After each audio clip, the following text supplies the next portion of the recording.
Hello students, welcome to Solve Your Knowledge. இன்னைக்கு நம்ம பார்க்க போகிறது 12th standard mathsல exercise 6.1ல third sum. Prove by vector method that an angle in a semicircle is a right angle. So ஒரு செமிசர்க்கிளில் ஏதாவது ஒரு angle 90 டிகிரியாக இருக்கும் அப்படின்னு சொல்லியிருக்காங்க. ஸோ இந்த ஆங்கிள் 90 டிகிரி அப்படின்னு நம்ம ப்ரூவ் பண்ணுறதுக்காண்டி நம்ம இதோட டாட் ப்ராடக்ட் கண்டுபிடிக்கணும். ஸோ ஃபஸ்ட்டு நம்ம என்ன ப்ரூவ் பண்ணணும்னு எடுக்கலாம்.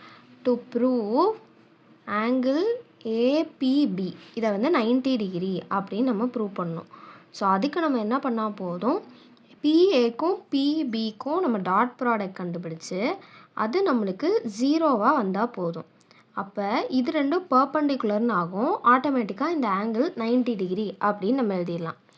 ஸோ இதை நம்ம கண்டுபிடிக்கிறக்காண்டி PA dot PB equal to பிஏவை நம்ம எப்படி எழுதலாம், PO ப்ளஸ் OAன்னு எழுதலாம். So PO vector plus OA vector dot PBயையும் அதே மாதிரி PO vector plus OB vector அப்படின்னு எழுதலாம்.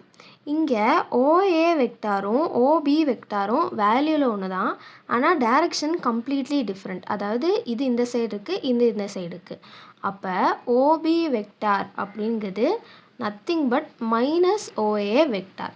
ஸோ நான் இதை இங்கே சப்ஸ்டியூட் பண்ண போகிறேன். அப்போ என்ன ஆகும், PO vector plus OA vector dot PO vector OB வெக்டாருக்கு பதிலாக மைனஸ் OA வெக்டார் நான் சப்ஸ்டியூட் பண்ணுறேன். ஸோ இப்போ இது A plus B A minus B ஃபார்மெட்டில் இருக்குது.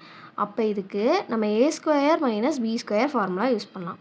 அப்போ PO vector the whole square minus OA vector the whole square அப்படின்னு வரும்.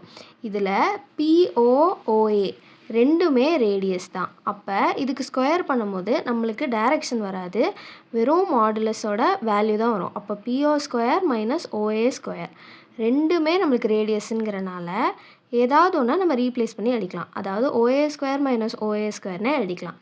So that is equal to 0. அப்போ PA vector dot PB vector equal to 0. அப்படின்னா this implies APB equal to 90 degree. So angle in a semicircle